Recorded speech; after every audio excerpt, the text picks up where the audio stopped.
আজকে মথুরায় বসে তিনি ব্রজকে দর্শন করবেন, মথুরায় বসে ব্রজধামকে দর্শন করবেন, তো এই ভাগবত কথা শ্রবণ করবেন। অর্থাৎ এগুলো দেখেন, আমাদের জনজাগতিক বিদ্যা আজকে এই বইতে একরকম রয়েছে, পরবর্তী বছর দেখা যায় কি আবার, তাই না? এটা আমরা দেখতে পাই না? আমাদের জনজাগতিক বিদ্যার মাধ্যমে আমাদের ইতিহাস কি পরিবর্তন হচ্ছে বারবার, আমাদের তারপর দেখা যায় কি থিওরি বারবার পরিবর্তন হচ্ছে, যে আজকে তোমার এই রোগ হয়েছে এই ঔষধ দিতে হবে, কালকে দেখা যাচ্ছে কি এটার পরিবর্তে কি অন্য ঔষধ দিতে হবে, তাই না?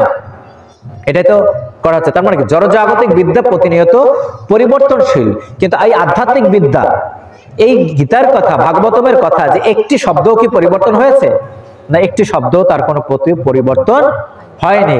তাই আমাদের এই ভাগবতমের আশ্রয় গ্রহণ করতে হবে সকলের। এখানে দেখেন, এখানে যারা উপস্থিত রয়েছে এদের বয়স কত? দেখা যাচ্ছে কি যে 35 থেকে তাদের 70 বছর মধ্যে, কিন্তু আজকে এখানে থাকা উচিত কাদের? যারা আমাদের কি যে কৌমার আচরত প্রাজ্ঞ, যারা কৌমার বয়স থেকে, অর্থাৎ ছোট ছোট বাচ্চাদের কিন্তু এই ভাগবত কথা শ্রবণ করা উচিত। কারণ আমরা যদি কোনো কিছুর মাহাত্ম্য না জানি তাহলে তো তার আমরা টেস্ট পাবো না, পাবো তার তো ফল জানতে হবে, যে এটা করলে আমাদের কি লাভ হবে, তাহলে তো আমরা তা আচরণ করব, নচেত আমরা তা আচরণ করব না। তো আমাদের কি, যখন আমরা আসবো আমাদের ছোট ছোট ছেলে মেয়েদেরকেও নিয়ে আসার চেষ্টা করব। তাই উক্ত কোন 4টি কর্ম সমফলদায়ক বলা হয়েছে কি, যে উক্ত ভাগবতম নিত্যম কৃতম চ হরি চিন্তনম তুলসী পোষণম চৈব ধেনু নাম সেবনম সমম। নিত্য ভাগবত পাঠ, শ্রীহরির ধ্যান, তুলসী বৃক্ষে জল সিঞ্চন, গো সেবা, এই 4টি কর্ম সমফলদায়ক। প্রতিদিন ভাগবত পাঠ করবেন, শ্রীহরির ধ্যান করবেন, এবং এই শ্রীহরির ধ্যানের কথা যখন এসেছে কিভাবে ধ্যান করবেন, যে ধ্যান করতে হবে কিভাবে, যে পরমেশ্বর ভগবান শ্রীকৃষ্ণ অর্থাৎ চরণ থেকে আমরা যেমন ভাগবত অধ্যয়ন করতে যদি চান, তাহলে ভাগবতমের প্রথম স্কন্ধ থেকে দ্বাদশ স্কন্ধ পর্যন্ত পাঠ করলে তাহলে ভাগবতমের রস উপলব্ধি করতে পারবো। একইভাবে ভগবানের ধ্যান করতে হলে প্রথমেই ভগবানের আপনারা মুখপদ্মের ধ্যান করবেন না, তার চরণের ধ্যান করবেন, আস্তে আস্তে উপরের দিকে ধ্যান করতে হবে, তাহলে কি হবে, মন শান্ত হবে। তারপর অন্তিম সময় ভাগবতমের শ্লোক শ্রবণের ফল কি হয়? অন্তকালে তো জেনেই বশ্রিয়তে সুখশাস্ত্র বাক বৃত্তা তস্যৈব বৈকুণ্ঠম গোবিন্দ অপি প্রযচ্ছতি। অর্থাৎ জীবনের অন্তিম সময়ে যে ভাগবতমের শ্লোক শ্রবণ করে ভগবান তার উপর প্রসন্ন হয়ে তাকে বৈকুণ্ঠ লোকে স্থান দেয়। আর ভাগবত দানেরই বা কি মাহাত্ম্য? হেমসিংহ যুতম চৈতত বৈষ্ণবায় দদাতি চ কৃষ্ণেন সহ সাজুজ্জম সপুমান লভেত ধ্রুবম। যে সোনার সিংহাসনে এই ভাগবত গ্রন্থ রেখে বিষ্ণু ভক্তকে দান করে, সোনার সিংহাসনে রেখে যদি আমরা ভাগবত গ্রন্থ দান করি তাহলে সে ভগবত সাজুজ্য লাভ করে, অর্থাৎ ভগবানের মতো সে একটা রূপ লাভ করবে। অর্থাৎ বৈকুণ্ঠ লোকে গমন করলে আমরা ভগবানের মতো একটি দেহ লাভ করতে পারবো। দুর্লভে ইব কথা লোকে শ্রীমদ ভাগবত কোটি জন্ম সমুত্থেন পুণ্যেনৈব লভ্যতে। সংসারে শ্রীমদ ভাগবতমের কথা শ্রবণের সুযোগ পাওয়া অবশ্যই কঠিন, কোটি জন্মের পুণ্য একত্রে সঞ্চিত হলে তবেই এই সুযোগ পাওয়া যায়। কোটি জন্মের যদি পুণ্য সঞ্চিত হয় তাহলে দেখেন আমাদেরকে কোটি জন্মের পূর্ব জীবনের আমাদের পুণ্য সঞ্চয় হয়েছে বলে, স্বীকৃতি ছিল বলেই আজকে আমরা এই ভাগবত কথা শ্রবণ করবার সৌভাগ্য পাচ্ছি। সবাই কিন্তু এই ভাগবত কথা শ্রবণ করবার সৌভাগ্য হয় না। শ্রদ্ধা তো শ্রবণে নিত্য মাঘে তাবদ্ধি যৎ ফলম তৎফলম সুখদেবেন সপ্ত শ্রবণে কৃতম। শ্রদ্ধার সাথে যে কোনো সময় ভাগবত কথা শ্রবণ করলে অথবা মাঘ মাসে শ্রবণ করলে, এখন কি মাঘ মাস কি চলছে না সমাপ্ত? মাঘ মাসের কয়দিন রয়েছে? আর 2 দিন। তাহলে আমরা মাঘ মাসে সেই আমরা এই বাগ্ময়ী শব্দ ব্রহ্ম ভগবানের সেই অপরূপ কথা আমরা শ্রবণ করছি। মাঘ মাসে শ্রবণ করলে যে ফল লাভ হয় সপ্তাহ ধরে শ্রবণে সেই একই ফল লাভ হয়। সুখদেব একথা নির্ধারণ করে দিয়েছেন। এই ভাগবতমের তপস্যা, যোগ সাধন, সমাধি, ধ্যান, জ্ঞান, যজ্ঞ তীর্থ ভ্রমণের চেয়ে অধিক ফলদায়ী।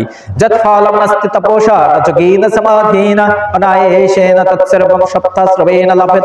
জগৎ গর্জতি সপ্তাহ সপ্তাহ গর্জতি ব্রতৎ তপস গর্জতি প্রত্যয় স্থিতানি গর্জতি। জগৎ গর্জতি সপ্তাহ ধনাৎ জ্ঞানাচ্চ গর্জতি কি ব্রহ্ম গর্জনম তস্বরেরে গর্জতি গর্জতি। অর্থাৎ তপস্যা, যোগ সাধন, সমাধি, ধ্যান, জ্ঞান, যজ্ঞ যোগ্য এবং তীর্থ ভ্রমণে যে ফল লাভ করা যায় না সেই ফল, অর্থাৎ তীর্থ ভ্রমণ করেও যে ফল লাভ করা যায় না সেই ফল এই ভাগবতমের সপ্তাহ শ্রবণে, অর্থাৎ ভাগবতকে বলা হয় কি ভাগবত সপ্তাহ যজ্ঞ বা জ্ঞান যজ্ঞ বলা হয়, ভাগবত জ্ঞান যজ্ঞ বলা হয়। এর বৈশিষ্ট্যর কথা বলা যায়, এ তো সমস্ত সাধনার থেকেও অধিক ফলদায়ক হচ্ছে ভাগবত জ্ঞান যজ্ঞ। ভগবান শ্রীকৃষ্ণ প্রবাস ক্ষেত্রে তার সমস্ত শক্তি ভাগবতমে রেখে দিলেন। তখন উদ্ধব জিজ্ঞাসা করেছিলেন যে এই কলিযুগের মানুষদের কি গতি হবে, আপনি যদি চলে যান তাহলে কি গতি হবে? তখন তিনি বলেছিলেন যে আমি ভাগবত গ্রন্থ রূপে আমি থাকবো। অন্তর্ধান করে এই ভাগবত সমুদ্রে তিনি প্রবেশ করলেন। তাই এই দ্বাদশ সমুদ্র সমন্বিত 18,000 শ্লোক বিশিষ্ট এই ভাগবত গ্রন্থ স্বয়ং ভগবান তিনি কি বাংময়ী মূর্তি, এটাকে বলা হয় কি বাংময়ী মূর্তি বা শব্দ ব্রহ্ম। প্রত্যক্ষা বর্ততে হরে সেবানাথ শ্রবণাথ পঠৎ দর্শনাথ পাপ বিনাশিনী। এই ভাগবত গ্রন্থ সাক্ষাৎ ভগবানের শব্দময়ী মূর্তি। এর পূজা শ্রবণ পাঠ অথবা শুধুমাত্র দর্শনে মানুষের সমস্ত পাপ নাশ হয়। শুধুমাত্র এই দর্শন, তাই আপনারা দর্শন করছেন, শ্রবণ করছেন, তাই আমাদের সমস্ত পাপ নাশ প্রাপ্ত হয়েছে। দেখেন এখানে, দেখেন এই ছবিটা, দেখেন এই ছবিটা কি দেখা যাচ্ছে? সুখদেব গোস্বামীকে দেখতে পাচ্ছেন? কার মতো গাত্র বর্ণ? পরমেশ্বর ভগবান শ্রীকৃষ্ণের মতো গাত্র বর্ণ। এই যে পরীক্ষিত মহারাজকে ভাগবত কথা তিনি বলছেন। তাই অপরাকৃত গ্রন্থ আমরা দর্শনও করছি, তাই না? এই অপরাকৃত গ্রন্থ আমরা শ্রবণ করবার সৌভাগ্য পাচ্ছি। তাই ভাগবত কথা শ্রবণ করছি, দর্শন করছি, আমরা আজকে আমরা পাঠও করব, সবাই মিলে আমরা ভাগবত কথা পাঠও করব, সেই সৌভাগ্য আমরা আজকে লাভ করব। এবং অবশেষে পাঠ শেষে আমরা কি করব? ভাগবতকে প্রদক্ষিণও করব। ভাগবত প্রদক্ষিণ মানে কি? স্বয়ং পরমেশ্বর ভগবান শ্রীকৃষ্ণকে প্রদক্ষিণ করা হয়। তাই শুধুমাত্র বলা হয়েছে কি যে শব্দময়ী মূর্তি, অর্থাৎ এই বাংময় মূর্তি রূপে আমি আবির্ভূত হব। এজন্য ভাগবতমের সপ্তাহ শ্রবণ সর্বশ্রেষ্ঠ রূপে গণ্য করা হয়। অর্থাৎ ভাগবতমের বিভিন্ন যোগ, অর্থাৎ 2 দিনে ভাগবত পাঠ রয়েছে, 4 দিনে রয়েছে, 5 দিনে রয়েছে, সপ্তাহ যোগ্য 8 দিনে রয়েছে, 14 দিনে রয়েছে, 1 মাসে রয়েছে, 2 মাস রয়েছে। অর্থাৎ ভাগবতকে আপনি সারা বছর ধরে ভাগবত পাঠ করেন, অর্থাৎ প্রতিটা শ্লোক আপনি পাঠ করেন, প্রতিটা শ্লোকের তাৎপর্য ব্যাখ্যা করেন, তাহলে কি 1 বছরও আপনি ভাগবত সমাপ্ত করতে পারবেন না, তাই না? তাহলে ভাগবত এত বিশাল গ্রন্থ, তাইলে ভাগবত, তাইলে আমরা 3 ঘন্টা 4 ঘন্টা দিলে আমরা ভাগবত কতটুকুই বা শ্রবণ করব? তাই নারদ মুনি এই ভাগবত কথা কার সাথে শ্রবণ করেছিলেন? ভক্তি, জ্ঞান এবং বৈরাগ্যের সাথে শ্রবণ করছিলেন। তাহলে 1 দিন হলো, 2 দিন হলো, 3 দিন হলো এবং 7 দিন কি হলো? জ্ঞান এবং বৈরাগ্য তারা কি ছিল? তারা কি বৃদ্ধ ছিল? এখন তারা কি হয়েছিল? নব যৌবন তারা প্রাপ্ত হয়েছে। তা ভাগবতের মহিমা এমনই, অর্থাৎ বৃদ্ধ অবস্থা থেকে, অর্থাৎ ভক্তির 2 পুত্র জ্ঞান এবং বৈরাগ্য তারা কি হয়ে গেল? একেবারে তারা নব যৌবন তারা লাভ করেছে। তাই ভাগবতমের এমনই মহিমা। তাই বলি ये भागवत ग्रंथों की, बोलिए सुखदेव गोस्वामी की, बोलिए परीक्षित महाराज की। একটু উলুধ্বনি দান মায়েরা, উলুধ্বনি দান। राधा कृष्ण परमानंदे हरि हरि बोल, राधा कृष्ण परमानंदे हरि हरि बोल। श्री कृष्ण गोविंद हरे मुरारी हे नाथ नारायण वसुदेव। श्री कृष्ण गोविंद हरे मुरारी हे नाथ नारायण वसुदेव। অর্থাৎ সবাই মিলে এই গানটি তখন করছিলেন। তখন ভক্তি আনন্দে কি করলেন যে তখন মানে এতই আনন্দ হচ্ছিল, সকলে মিলে সেই গান করছিল, শ্রীকৃষ্ণ হরে মুরারি, শ্রীকৃষ্ণ গোবিন্দ হরে মুরারি হে নাথ নারায়ণ। অর্থাৎ সবাই সে আনন্দে নাচছিল, সমস্ত ভক্তবৃন্দ সে উপস্থিত, তারা আনন্দে তারা নৃত্য করছিল। ভক্তি, জ্ঞান, বৈরাগ্য তারা পুষ্টি লাভ করলো। তখন যে স্বয়ং ভগবান না থেকে তিনি সেই গোলক বৃন্দাবন ধাম থেকে সেখানে এসে উপস্থিত হয়ে তাদের সকলের সাথে নৃত্য করছিল। তাই এতই ভাগবতমের এতই আনন্দ, অর্থাৎ এই রস যদি আমরা উপলব্ধি করতে পারি তাহলে দেখবেন যে ভাগবত কথায় আমরা তখন মনে হবে যে গোপীরা যেভাবে বলছিল ব্রহ্মাকে, তারা বলছিল যে কেন আমাদেরকে এভাবে সৃষ্টি করলো, কেন মাত্র 2টি কর্ণ প্রদান করলো, তাই না? ভগবান কেন আমাদেরকে এই চোখের পাতাটা কেন দিল? ব্রহ্মাকে তারা এভাবে গালমন্দ করছে গোপীরা। তাহলে কি এই পাতাটা পড়লে কি হবে? ওই সময়ের জন্য, এই সামান্য সময়ের জন্য তো আমি তো কাকে ভগবানকে দর্শন করতে পারবো না। আমাদেরকে কেন এভাবে নিখুঁত ভাবে তৈরি করলো না, কেন পাতা দিল? তাই আমাদেরও ভাগবত কথা শ্রবণ করলে আপনারও মনে হবে কেন আমাদেরকে 2টি কর্ণ প্রদান করেছিল, আমাকে কেন অযুত কর্ণ প্রদান করলো না আমাদেরকে। তাই তার ভক্তি, জ্ঞান, বৈরাগ্য তারা কি হয়ে গেল? একেবারে তারা যুবক হয়ে গেল। নারদ মুনি তখন না, ভক্তি দেবী তখন ভগবানকে জিজ্ঞাসা করলেন যে আমরা জ্ঞান এবং বৈরাগ্য আমরা কোথায় অবস্থান করব? তখন বললেন কি যেখানে ভাগবত কথা হয় তো সেখানেই এই ভক্তি জ্ঞান বৈরাগ্য সেই ভক্ত হৃদয়ে সবসময় অবস্থান করবে। তো আমাদের সকলের হৃদয়ে এই ভক্তি জ্ঞান এবং বৈরাগ্য যেন প্রস্ফুটিত হয়, নব যৌবন লাভ করতে পারে, তারা যেন সবসময় সতেজ থাকে। তাই আমাদের সবসময় কি ভাগবতমে আশ্রয় গ্রহণ করব। তাহলে আমাদের হৃদয়ে ভক্তি জ্ঞান এবং বৈরাগ্য জাগ্রত হবে, সেটাই ভগবানের কাছে প্রার্থনা। আমাদের হৃদয়ে যে ভক্তি রয়েছে, আমাদের হৃদয়ের যে অজ্ঞানতা রয়েছে, যে অজ্ঞানতার কারণে এখন আমরা ভগবানের চরণে আশ্রয় গ্রহণ করতে পারি না, তাই আমরা ভগবানের কাছে প্রার্থনা করব সেই অজ্ঞানতা দূর হয়ে আমরা যেন ভাগবতমে আশ্রয় গ্রহণ করে আমরা যেন জ্ঞান লাভ করতে পারি এবং বৈরাগ্য লাভ করতে পারি। কিন্তু জ্ঞান লাভ করে আমি যদি সেটা আচরণ না করি, আমি যদি জড়জাগতিক ইন্দ্রিয় তর্পণে, নিজের ইন্দ্রিয় তর্পণে ব্যস্ত থাকি, অর্থাৎ সংসার থেকে কোনো বৈরাগ্য, সংসারে যদি ডুবে থাকি, ভগবানের কোনো সেবাই না করলাম, তাহলে তো বৈরাগ্য আসলো না, তাই না? তাই আমাদের কি ভক্তি জ্ঞান এবং বৈরাগ্য, যেখানে ভাগবত কথা হবে সেখানে এই ভক্তি জ্ঞান বৈরাগ্য অবস্থান করবে। তখন নারদমুনি এই নারদমুনি সনকাদি মুনিকে অর্থাৎ সনক, সনন্দন, সনত কুমার এদেরকে আবার জিজ্ঞাসা করলেন যে ভাগবত কথা শ্রবণ করলে কার কার উদ্ধার হতে পারে। অর্থাৎ আমরা যে মনে করেন যে কি আমরা মা বাবা মারা গেলে কি করে পিণ্ডদান করে থাকি, শ্রাদ্ধাদি করে থাকি, অর্থাৎ যদি কেউ যদি প্রেতজনি লাভ করে, শত পিণ্ড দানেও যদি তার যদি মুক্তি লাভ না হয়, তাহলে এই সপ্তাহ দিবসে ভাগবত শ্রবণে তার মুক্তি লাভ হবে। সেই উপাখ্যানটা আমরা শ্রবণ করব চতুর্থ অধ্যায়ে। আমরা কোথায় এই চতুর্থ অধ্যায় কি গোকর্ণ উপাখ্যান সংক্ষেপে আমরা শ্রবণ করব। তারপর মূল পাঠে আমরা প্রবেশ করব। তারপর ক্ষণিকের বিশ্রাম দিয়ে ভাগবতমের আমরা মূল পাঠে প্রবেশ করব। গোকর্ণ উপাখ্যান। সনকাদি মুনি বললেন, যে মানব পাপকৃতস্ত সর্বদা সৎ দুরাচার রাতা, অর্থাৎ যারা দুরাচার, যারা সব সময় পাপ আচরণ করে থাকে, বিমার্গগা, অর্থাৎ বিমার্গগা কি, যারা সব সময় কি যে পাপ আচরণ করে থাকে, অসৎ ধর্ম আচরণ করে থাকে, পাপ কর্ম করে, নিরন্তর দুরাচারে লিপ্ত, অসৎগামী আর ক্রোধানলে দগ্ধ, অর্থাৎ বিমার্গগা ক্রোধাগ্নি দগ্ধা, যারা ক্রোধানলে যারা দগ্ধ, ক্রোধাগ্নি দগ্ধ কুটিলাস্য কামিনো, যারা কুটিল স্বভাবের, সপ্ত যজ্ঞেন কলপুনস্তি, অর্থাৎ এই সপ্ত যজ্ঞের দ্বারা তারাও পবিত্র হয়ে যাবে। আর কারা কারা পবিত্র হবে ভাগবত শ্রবণে? সত্যেন হীনা পিতৃমাতৃ দূষিকা, অর্থাৎ যারা পিতৃমাতৃকে যারা নিন্দা করে, সত্যেন হীনা মানে সত্য থেকে যারা চ্যুত, যারা কখনোই সত্য কথা বলে না, সত্য আচরণ করে না, কথা দিয়ে কথা রাখে না মানুষের, সত্যেন হীনা, পিতামাতার নিন্দুক, পিতৃমাতৃ দূষিকা। আর কারা? নানা রকম বিষয় বাসনায় জর্জরিত এবং আশ্রম ধর্ম রহিত, আশ্রম ধর্ম বর্জিতা তারা।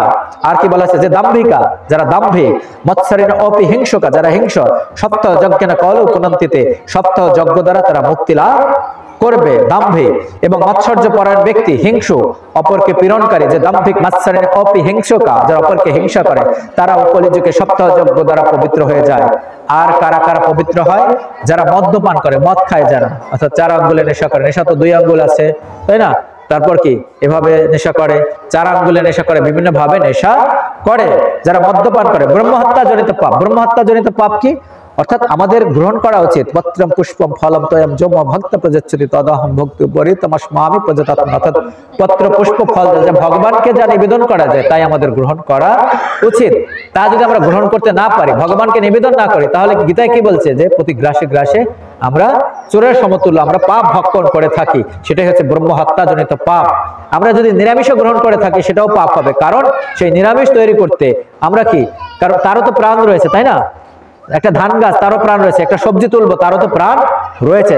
তা যখন ভগবানকে নিবেদন করা হবে, কারণ এক জীব অন্য জীবের উপর বেঁচে থাকবে, এটাই হচ্ছে নিয়ম, এক জীব অন্য জীবকে আহার হিসাবে। কিন্তু তা থেকে আমরা মুক্তি লাভ করব কখন? তা যখন ভগবানকে নিবেদন করা হবে। যে আমরা যে নিরামিষ, তা যখন ভগবানকে নিবেদন করব, তখন এই ব্রহ্ম হত্যাজনিত পাপ থেকে আমরা মুক্তি লাভ করব। স্বর্ণচুরি, গুরুপত্নী গামী, বিশ্বাসঘাতক, এই 5 মহাপাপী, পঞ্চগ্রহ পাপা, এদেরকে বলা হয়েছে কি 5 মহাপাপী। কারা কারা? যারা মদ পান করে, মদ্যপান, ব্রহ্মহত্যা করে, স্বর্ণচুরি, গুরুপত্নীগামী, বিশ্বাসঘাতক, ছলচাতুরি পরায়ণ, কুরু পিশাচের মতো নির্দয়, ব্রাহ্মণদের ধনে পুষ্ট ও বেবিচারী, এরাও কলিযুগে সপ্তাহ যজ্ঞে পবিত্র হয়ে যায়। এই ভাগবত শ্রবণে কোন ভূত প্রেতেরও কি উদ্ধার হয়েছে? অর্থাৎ এই ভাগবত কথা শ্রবণের ফলে কোন ভূত প্রেত কি উদ্ধার হয়েছে? তারপর জিজ্ঞাসা করছেন কার? হ্যাঁ, উদ্ধার হয়েছে ধুন্ধুকারীর। আমরা সেই ধুন্ধুকারীর কাহিনী শ্রবণ করব। ধুন্ধুকারীর কাহিনী কি? যে এক সৎ ব্রাহ্মণ ছিল, তার নাম কি ছিলেন? আত্মদেব নামে এক ব্রাহ্মণ ছিলেন। আত্মদেবের তার এক স্ত্রী ছিল, বলা হচ্ছে এক সময় তুঙ্গভদ্রা তটে সত্রাশ্রয়ী সৎকর্ম পরায়ণ সর্ববেদ বিশেষজ্ঞ তুঙ্গভদ্রা তটে পূর্বম ভূত পত্তরম উত্তমম এবং শ্রৌত স্মার্ত কর্ম নিপুণ এক ব্রাহ্মণ ছিলেন। তার নাম ছিল কি? আত্মদেব নামে ছিল। তার এক স্ত্রী ছিল, সেই স্ত্রী ছিল কি? ছল চাতুরিতে পরিপূর্ণ, অসৎ কথা বলতো, ব্যভিচারী ছিল। তার নাম ছিল কি? ধুন্দুলি ছিল। তার কিন্তু দেখতে খুবই সুন্দরী ছিলেন, ধুন্দুলি ছিল, কিন্তু খুব জেদি স্বভাবে ছিল। ধুন্দুলি পরচর্চায় পরনিন্দায় ছিল, ব্যস্ত গৃহকর্মে কিন্তু নিপুণা ছিল, কিন্তু ছিল ঝগড়াটে স্বভাবের। তাদের অর্থের কোনো সমস্যা ছিল না ব্রাহ্মণের, কিন্তু কি সমস্যা ছিল? শুধু কিন্তু তাদের কোনো সন্তান ছিল না, গৃহে কোনো সন্তান ছিল না, তাদের কোনো সন্তান ছিল না। এবং তাদের গাভী যে গাভী ছিল, গাভীরও কোনো সন্তান হতো না। তাদের বাড়িতে যে গাছপালা ছিল, গাছপালাও কোনো ফলমূল হতো না। এই ছিল কি আত্মদেবের অবস্থা। তখন কি করলো? মনের দুঃখ কষ্টে সে কি করলো? ধুন্ধুকারী কি করলো? আত্মদেব কি করলো? তিনি গৃহ ত্যাগ করলেন। আত্মদেব গৃহ ত্যাগ করলেন। গৃহ ত্যাগ করে তিনি বনে গমন করলেন। এবং বনে কি করলো? তিনি একটা কি সরোবরের কাছে বসে আছেন। তখন সেই সময় এক সাধুর সাথে সাক্ষাৎ হলো। সাধুর কাছে তার মনের কষ্টের কথা বললো যে আমার সংসারে তো কোনো শান্তি নেই, তাই কি শান্তির জন্য কি চাই? যে আমি পুত্র সন্তানে চাই। তখন বলছে কি পুত্র সন্তানের জন্য তুমি বৃথাই কষ্ট করছো, তোমার তো পুত্র সন্তান নেই। তখন বলছে আপনি যদি পুত্র সন্তান প্রদান না করেন তাহলে আমি কি করবো? এই কুয়াতে অর্থাৎ এই সরোবরে ঝাঁপ দিয়ে আমি আত্মহত্যা করবো। তখন সাধু কি করলো? যে আত্মহত্যা করবে, তার মানে ব্রাহ্মণ হত্যার জন্য সে কি পাপী হয়ে থাকবে, পাপ গ্রহণ করবে। তখন সে কি করলো? তার ঝোলা থেকে একটি ফল প্রদান করলো, অর্থাৎ আত্মদেবকে একটি ফল প্রদান করলো এবং বলল কি যে ফলটা তোমার স্ত্রীকে তুমি এটা গ্রহণ করাবে, তোমার স্ত্রী সেটাই ফলটা পাবে। ব্রাহ্মণ ফলটি কি করলেন? ব্রাহ্মণ কি করলো? ফলটা তার স্ত্রীকে প্রদান করলেন। ধুন্দুলিকে প্রদান করে। ধুন্দুলিকে ছিল এবং তার কি কি নিয়ম মেনে চলতে হবে? কিছু নিয়ম মেনে চলতে হবে, যার সাথে সৎ পথে চলতে হবে, এই গীতা ভাগবত কথা শ্রবণ করতে হবে, মিথ্যা কথা বলা যাবে না। কিন্তু যে কে কার কথা শোনে, তাই না? যে সবসময় অসৎ আচরণ করে, তাহলে তাকে তো এই সৎ কথা বলে কোনো লাভ নেই। এক কান দিয়ে ঢোকে আর এক কান দিয়ে বের হয়ে যায়, তাই না? তখন সে কি করবে? এই ফলটা সে মহাবিপদে পড়লে তখন ভাববে যখন যদি বাচ্চা হয়, পেটে যখন বাচ্চা আসবে, পেট বড় হবে, দেখতে খারাপ লাগবে। যদি ঘরে যদি আগুন লাগে, ঘর থেকে পালাতে পারবে না। যদি চোর ডাকাত আসে, সে দৌড়িয়ে পালাতে পারবে না। বিভিন্ন সমস্যার কথা চিন্তা করলো।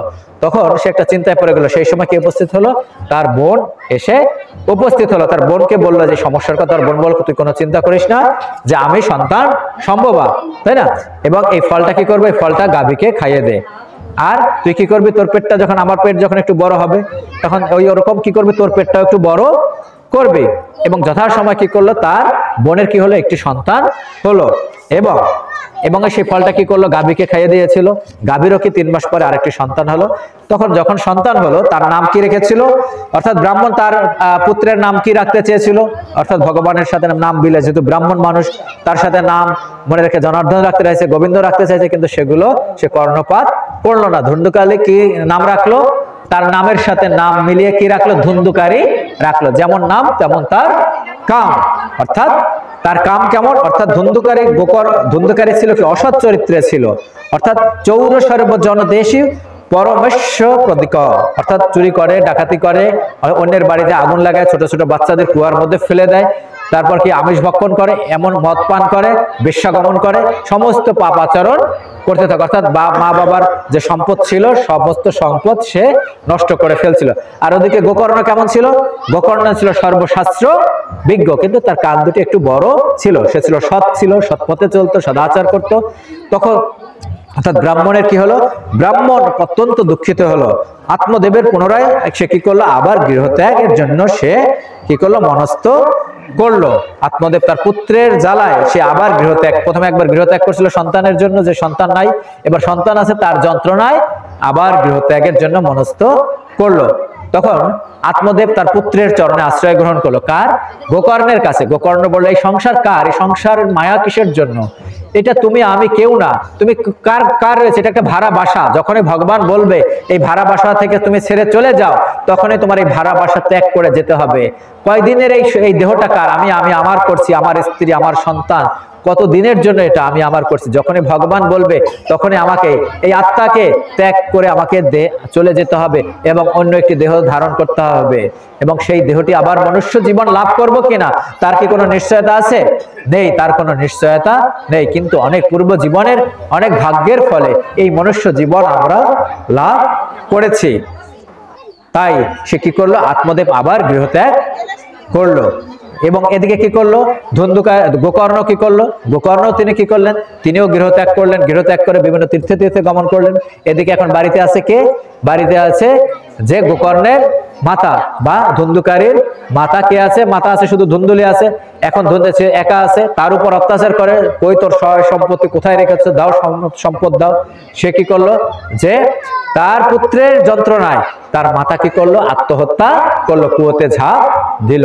তাই জড় সংসারটা কি থেকে আমরা কি শিক্ষা লাভ করতে পারি? এই জড় সংসার আমি আমার করছি, কেউ কারো নয়। এটা স্বার্থের সংসার, মায়ার সংসার, অর্থাৎ কৃষ্ণবিহীন। কৃষ্ণবিহীন সবকিছুই হচ্ছে মায়া। অর্থাৎ সবসময় মায়া আমাদেরকে বলছে, একটা হচ্ছে যোগমায়া, একটা হচ্ছে মহামায়া। আমরা মহামায়া আমাদেরকে কি করেছে? মুগ্ধ করে রেখেছে। মায়ার বন্ধনে আমরা আবদ্ধ। সেই মায়ার বন্ধন থেকে যদি আমরা মুক্তি পেতে চাই তাহলে যোগমায়ার আশ্রয় গ্রহণ করতে হবে। তাই সে কি করলো? তখন 5টি বেশ্যাকে তার গৃহে আনলো এবং তার মাতাকে কি করলো? মাতা আত্মহত্যা করলো। এখন তো বাড়িতে কে আছে?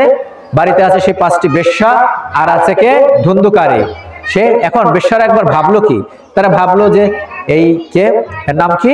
ধুন্ধুকারী। তো এক সময় না এক সময় তো একে রাজার কাছে ধরা পড়বেই।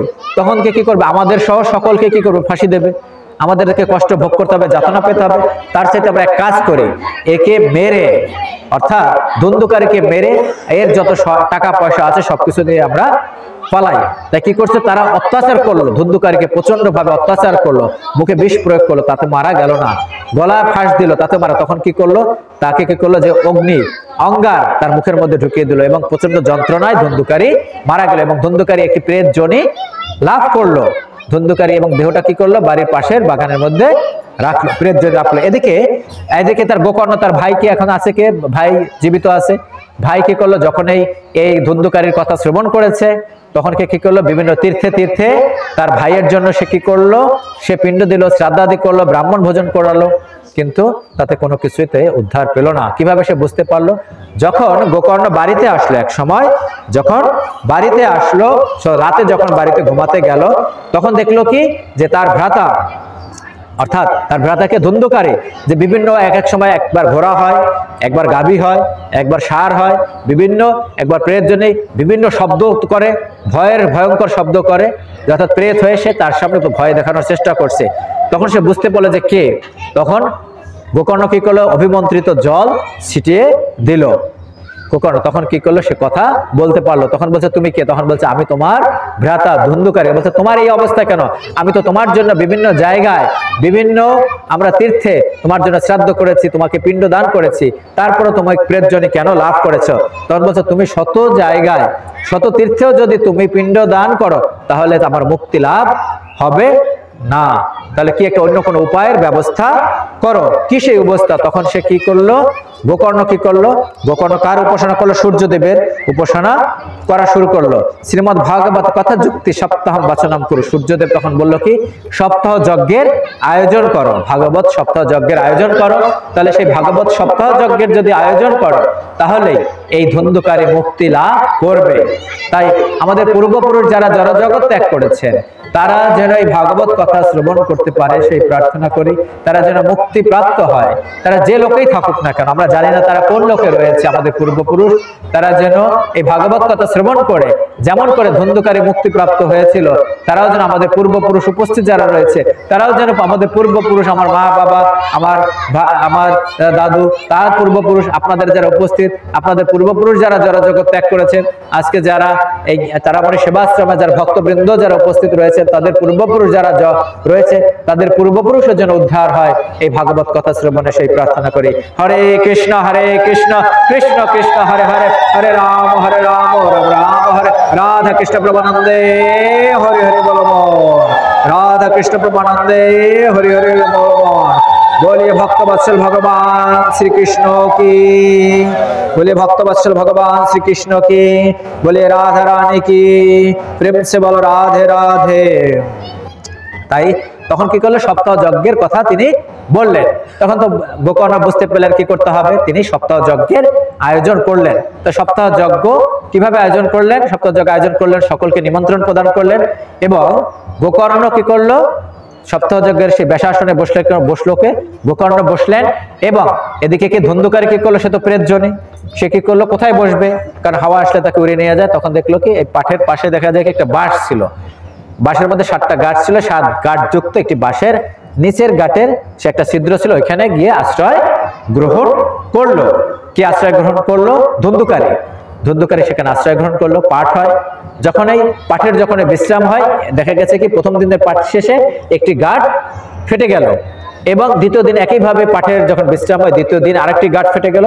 এভাবে 2 দিন গেল, 3 দিন গেল, 4 দিন গেল, 5 দিন, এবং সপ্তাহ দিবসে 7 দিন পর কি হলো, 7টি গাঁট ফেটে সেখান থেকে এক দিব্য জ্যোতি সম্পন্ন এক কি পুরুষের আবির্ভাব হলো। অর্থাৎ কে সেই দিব্য পুরুষ, সেই দিব্য পুরুষ হচ্ছে ধুন্দুলির পুত্র, অর্থাৎ আত্মদেবের পুত্র। তিনি মুক্তি লাভ করলেন। আত্মদেবের পুত্রের নাম কি ছিল, ধুন্ধুকারী। সেই দিব্য দেহ ধারণ করলো, তার পিতাম্বর দেহ অর্থাৎ নবঘনশ্যাম অর্থাৎ শ্রীকৃষ্ণের মতো দেহ, এবং নবঘনশ্যাম পরিহিত কর্ণে কুণ্ডল সমন্বিত একটি দেহ লাভ করলো। এখন সেই অবস্থা দেখে অর্থাৎ কার মুক্তি হলো, ভাগবতের মাধ্যমে যে ধুন্ধুকারীর মুক্তি হলো। বলিয়ে ভাগবত গ্রন্থ কি, বলিয়ে ভাগবত গ্রন্থ কি, বলিয়ে সপ্তাহ যজ্ঞ ভাগবত কথা কি, বলিয়ে সুখদেব গোস্বামী কি। দেখেন এই সপ্তাহ যজ্ঞ ভাগবত কথার পর ধুন্ধুকারীর মুক্তি হলো, তাই না? কিন্তু তখন গোকর্ণের একটি প্রশ্ন জিজ্ঞাসা ছিল। গোকর্ণ বলল কি, যে সবাই ভাগবত কথা শ্রবণ করেছে, এবং সেই সময় দিব্য বিমান সহ সেখানে উপস্থিত হলো। কারা উপস্থিত হলো, যে ভগবানের পার্শ্বদরা অর্থাৎ বিষ্ণু দূতেরা সেখানে উপস্থিত হলো। তখন গোকর্ণ জিজ্ঞাসা করলো, সবাই ভাগবত কথা শ্রবণ করলো, শুধুমাত্র কেন গোকর্ণের এই ধুন্ধুকারের জন্য এই বিমান এলো? তখন বলল কি, যে এই শ্রবণে ফলভেদ রয়েছে, শ্রবণে ফলভেদ রয়েছে।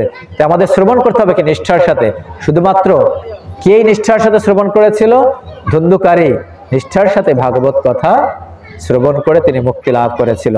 তখন গোকর্ণ বুঝতে পেরেছিল যে তাকে আবার পুনরায় এই ভাগবত কথা আয়োজন করতে হবে, এবং আবার পুনরায় এই সপ্তাহ দিবস এই ভাগবত যজ্ঞের আয়োজন করলো।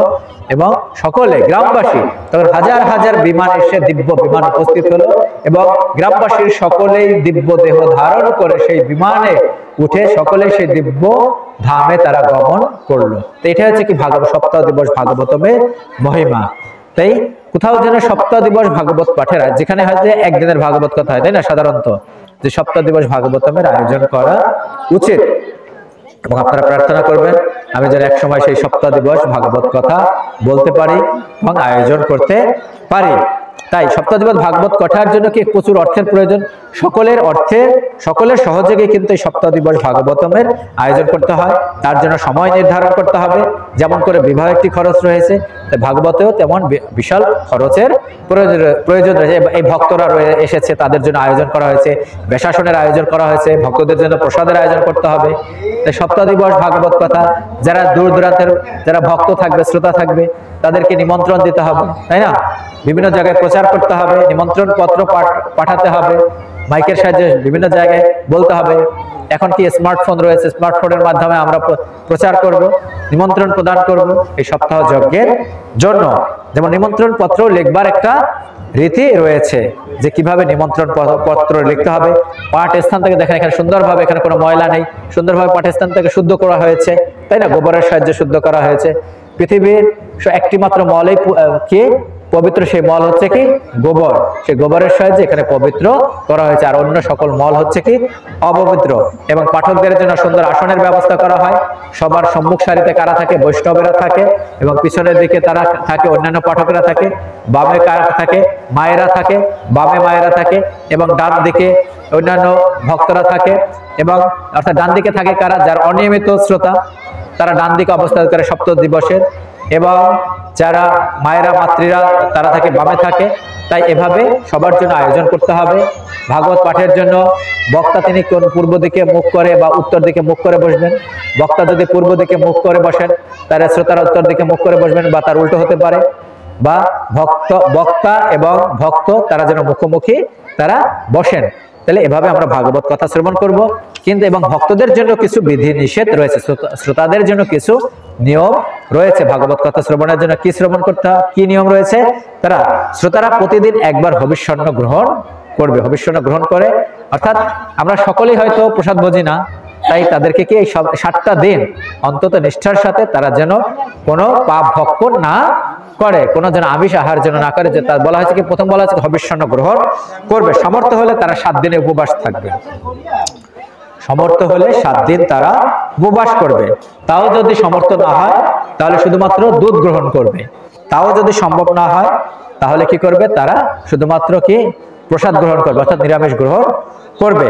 অর্থাৎ বাসি অন্ন, আমিষ, গুরুপাক খাবার, পেঁয়াজ রসুন, দুর্গন্ধযুক্ত খাবার সব তাদেরকে বর্জন করতে হবে। এটা হচ্ছে কি পাঠক শ্রোতাদের জন্য নিয়ম, কি গ্রহণ করবে। হরে কৃষ্ণ।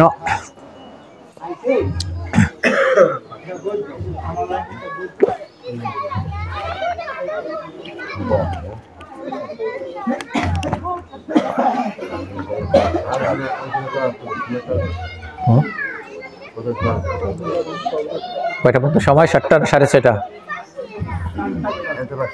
হ্যাঁ, আরো 2 ঘন্টা সময়। 7টা পর্যন্ত সময় দিছে, বা 6:30 থেকে 7:30। এরপর রামায়ণ লগ্নটা শুরু হবে। এর মাঝে আমরা একটু বিশ্রাম দেব। তারপর বলছে কি, পতিত এবং দুর্জনদের সাথে তারা বাক্যালাপ করবে না। যারা পতিত দুর্জন যারা, তাদের সাথে তারা কথা বলবে না। আর কি বলছে, একাগ্র চিত্তে কথা শ্রবণ করবে। কথা শ্রবণের দিনে স্ত্রী, পুত্র, ধন, সংসার, লৌকিক লাভ লোকসানের কথা চিন্তা করবে না। কামম, ক্রোধম, মদম, মানম, মৎসরম, লোভম এবচ, দম্ভম, মোহম তথা দেশম, দ্রয়স্য কথাব্রতি। অর্থাৎ কাম, ক্রোধ, মদ, অভিমান, মাৎসর্য, লোভ, দম্ভ, মোহ, দেশ থেকে সর্বদা তারা দূরে থাকবে। তারপর বলছে কি, বৈষ্ণব, ব্রাহ্মণ, গুরু, বেদ, তারপর গোসেবক, স্ত্রী, রাজা এবং মহাপুরুষদের তারা নিন্দা করবে না। সত্যম, শৌচম, দয়া, মৌনম, আর্জবম, বিনয়ম তথা উদারমানসম, তদবদেবম কুচ্চাত কথাব্রতি। অর্থাৎ সর্বদা সত্য, শৌচ, দয়া, মৌন, সরলতা, বিনয়, উদারতা এই সবগুলোকে আশ্রয় গ্রহণ করবে। পাঠের মধ্যে যখন কৃষ্ণ নাম নেওয়া হয় তখন উচ্চস্বরে নেওয়া উচিত। হরে কৃষ্ণ কৃষ্ণ কৃষ্ণ হরে হরে, হরে রাম রাম রাম হরে। আমরা আরেকবার নেই উচ্চস্বরে, হরে কৃষ্ণ কৃষ্ণ কৃষ্ণ হরে হরে, হরে রাম রাম রাম হরে হরে, হরে কৃষ্ণ কৃষ্ণ কৃষ্ণ হরে হরে, হরে রাম রাম রাম হরে হরে। তাই পাঠের মধ্যে যখন হরিনাম নেওয়া হবে উচ্চস্বরে আমরা হরিনাম নেব। দান, এরপর বলা হয়েছে দানের কথা বলা হয়েছে যে ভাগবত কথা শ্রবণের জন্য খালি হাতে আসতে হয় না। কিভাবে আসতে হবে? দান নিয়ে, কোনো দক্ষিণা নিয়ে, অর্থ নিয়ে, বা যদি কারো যদি ফল থাকে বাড়িতে ফল নিয়ে, বস্ত্র নিয়ে, এগুলো নিয়ে আসতে হবে। খালি হাতে ভাগবত পাঠ করতে, ভাগবত শ্রবণ করতে আসতে নেই। সবার সহযোগের দ্বারাই পাঠ সম্ভব। যার যত সামর্থ্য সেই অনুযায়ী দান করা উচিত। ভাগবত পাঠ শেষে যজ্ঞ করা উচিত, বা আরতি, প্রদক্ষিণ, জয়ধ্বনি, শঙ্খধ্বনি করা উচিত। সকলকে পাঠ শেষে প্রসাদ বিতরণ করা উচিত। এই সুত গোস্বামী বললেন, এই কলিযুগের এই কথা কার কথা? আমরা সুত গোস্বামী বলছেন। এক সময় কথা কে বলছিলেন? যে এই কথা নারদ মুনিকে কে বলছিলেন? সনকাদি ঋষিগণ বলছিলেন। সেই একই কথা সুত গোস্বামী বলছেন যে ভাগবতের কথা হচ্ছে ভবরোগ নাশের আমাদের সমস্ত মোক্ষম ঔষধ হচ্ছে ভাগবত কথা। তাই আমরা সব সময় এই গুহ্য কথা, পরম গুহ্য কথা যেন শ্রবণ করতে পারি। ইতি চ পরম গুহ্যম সর্ব সিদ্ধান্ত সিদ্ধম সপদি নিগত ইতাম তে শস্ত্র পুঞ্জম বিলক্ষ জগত্রী সুখ কথাত নির্মলম না অস্তি কিঞ্চিত পিবত। পিবত মানে কি? পান করুন। আমরা সব সময় এই গুহ্য কথা যেন আমরা পান করতে পারি। প্রেম সে বলি রাধে রাধে। হরে কৃষ্ণ। ইয়া প্রভজন্তম অনুপেতা অপতকৃতম দৈপ্যান বৃহকাতর আজহাব পুত্রেতি তন্ময়তায়া তরব অভিনয় দুস্ত্বাম সর্বভূত হৃদয় মণিমা আনন্দ অশ্মি। ব্যাসপুত্র সুখদেবের তখনও উপনয়ন সংসার সংস্কার হয়নি, অর্থাৎ তার লৌকিক বৈদিক সমস্ত কর্মানুষ্ঠান বাকি। এমত অবস্থায় তিনি সন্ন্যাস গ্রহণের সংকল্প নিয়ে একাই গৃহত্যাগে উদ্যোগী হয়েছেন। তাই দেখে তার পিতা ব্যাসদেব পুত্র বিরহে কাতর স্বরে বলে উঠলেন, পুত্র তুমি কোথায় চলছো? অর্থাৎ যে জন্মের পরে তো সুখদেব গোস্বামী কি করছে, তার নালটা কি করলো, যে পৈতার মতো যে পাশে ফেলে দিয়ে সে কি করলো, বনে গমন করলো, যে মায়ার বন্ধনে যেন সে আবদ্ধ না হয়। সুখদেবের হয়ে কে উত্তর দিল? বৃক্ষরাজি উত্তর প্রদান করলেন ব্যাসদেবকে। তো এটা হচ্ছে কি, যে সুখদেব গোস্বামী হচ্ছে কি পরম হংস। এই পরম হংসদের জন্য এই ভাগবত কথা রচনা করেছেন কে? যে সুখদেবের পিতা ব্যাসদেব গোস্বামী। তাই ব্যাসদেবকে কে নির্দেশ প্রদান করেছিলেন? তার গুরুদেব। ব্যাসদেবের গুরুদেবকে নারদ মুনি। নারদ অর্থাৎ পরম্পরায় আমরা দেখতে পাই কি, যে ভগবান যে নারায়ণ এই ভাগবত কথা, বৈদিক কথা, বৈদিক জ্ঞান, ধর্মম তো সাক্ষাৎ ভগবত প্রণীতম, অর্থাৎ এই ধর্ম কার কাছ থেকে এসেছে? সাক্ষাৎ ভগবান থেকে। ধর্ম মূলম হে বেদময় সর্ববেদময় হরি। নারদ মুনি বলছেন যে সাক্ষাৎ ভগবান থেকে এসেছেন। আর এই ভাগবত কথা কয়জন জানেন? 12 জন মাত্র মহাজন জানেন। এই দ্বাদশ মহাজন রয়েছে। দ্বাদশ মহাজন স্বয়ম্ভু নারদ শম্ভু, স্বয়ম্ভু নারদ শম্ভু প্রহ্লাদ, স্বয়ম্ভু নারদ শম্ভু কুমার কপিল মন প্রহ্লাদ জনক ভীষ্ম বলি বৈয়াসকি বয়ম, অর্থাৎ ব্রহ্মা দেবর্ষি নারদ, শিব, সনত কুমার অর্থাৎ সনক সনাতন সনন্দন সনত কুমার, কপিল দেব অর্থাৎ দেবহূতি পুত্র কপিল দেব, মনু স্বয়ম্ভু মনু, প্রহ্লাদ মহারাজ, জনক মহারাজ, ভীষ্মদেব অর্থাৎ বলি মহারাজ এবং ব্যাসদেব পুত্র সুখদেব গোস্বামী এবং আমি যমরাজ। এই দ্বাদশ মহাজন, এদেরকে বলা হয় মহাজন। এই 12 জনেই শুধুমাত্র ধর্ম কি তারা জানেন, আর কেউ ধর্ম সম্পর্কে জানে না। ধর্মম তো সাক্ষাৎ ভগবত প্রণীতম, অর্থাৎ ভগবান থেকে এসেছে ধর্ম, আর কেউ এই ভাগবত কথা জানে না। এই দ্বাদশ মহাজনে এই ভাগবত কথা জানেন। তাই আমাদের সততম কীর্তয়ন্ত, সততম সর্বদা আমরা যেন কীর্তন করতে পারি, সেই সুখদেব গোস্বামীকে আমরা আমাদের প্রণতি জ্ঞাপন করি। এই শ্লোকের মাধ্যমে সুখদেব গোস্বামীকে প্রণতি জ্ঞাপন করা হয়েছে। হরে কৃষ্ণ ভক্তবৃন্দ, আমরা কি ভাগবত মাহাত্ম্য শ্রবণ করলাম এবং ভাগবতমের মঙ্গলাচরণ শেষ করব। ভাগবতমের মঙ্গলাচরণ শেষ করে আমরা ভাগবতমের আমাদের এই যে পাঠের মূল উদ্দেশ্য কি? মূল উদ্দেশ্য কি? যেন আমরা কৃষ্ণ স্মরণে থাকতে পারি, আমরা যেন সবসময় কৃষ্ণ স্মরণে থাকতে পারি এবং আমাদের যত বৈষ্ণবীয় তিথিসমূহ রয়েছে, যত ব্রত রয়েছে, সেগুলো যেন আচরণ করতে পারি, অর্থাৎ ভগবানের পূজা অর্চনা করতে পারি। যেমন আমাদের যত শ্রেষ্ঠ ব্রত রয়েছে, কি একাদশী ব্রত আমরা যেন পালন করি, যাদের বয়স 8 থেকে 80 বছর। রাধা কৃষ্ণ প্রেমানন্দে হরি হরি বল, রাধা কৃষ্ণ প্রেমানন্দে হরি হরি বল।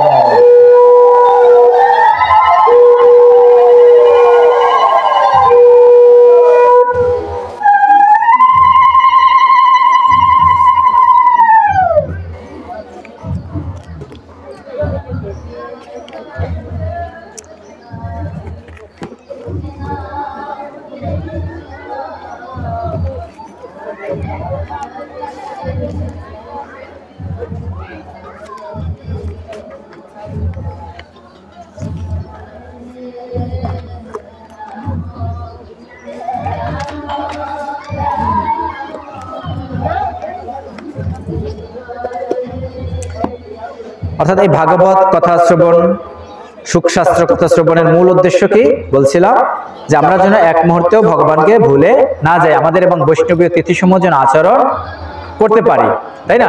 সেই বৈষ্ণবীয় তিথি যেমন নৃসিংহদেবের আবির্ভাব তিথি রয়েছে, ভগবানের জন্মাষ্টমী রয়েছে, রথযাত্রা রয়েছে, অর্থাৎ মাসে 2টা অনুষ্ঠান রয়েছে, তাই না?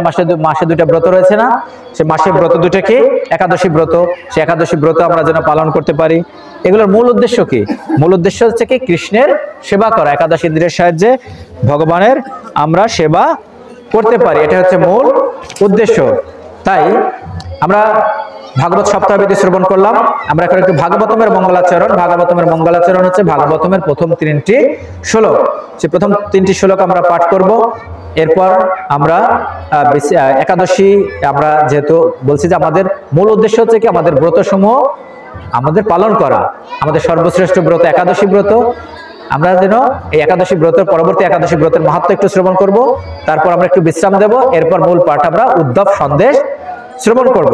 তাই একাদশী ব্রত মাত্র শ্রবণ করবার পূর্বে ভাগবতমের মঙ্গলাচরণ প্রথম শ্লোক সবাই আমরা হাত জোড় করি। ওম নমো ভগবতে বাসুদেবায়। সবাই আমরা বলি, জোরে বলবেন, ওম নমো ভগবতে বাসুদেবায়। আমি বলবো, তারপর আপনারা বলবেন, ওম নমো ভগবতে বাসুদেবায়। জন্মাদস্য যত অন্যায়াত ইতরত চ অর্থেষু অভিজ্ঞ সরাট তেনে ব্রহ্ম হৃদা য আদিকবয় মুজ্জন্তি যৎসূরয় তেজ বারি বিদাম যথা বিনিময় যত্র ত্রিসর্গ অমৃষা ধামনা সেন সদা নিরস্ত কুহকম সত্যম পরম ধীমহি সত্যম পরম ধীমহি। অর্থাৎ সত্যম পরম, আমি সেই পরম সত্য আমরা ধ্যান করি। সেই পরম সত্য কি?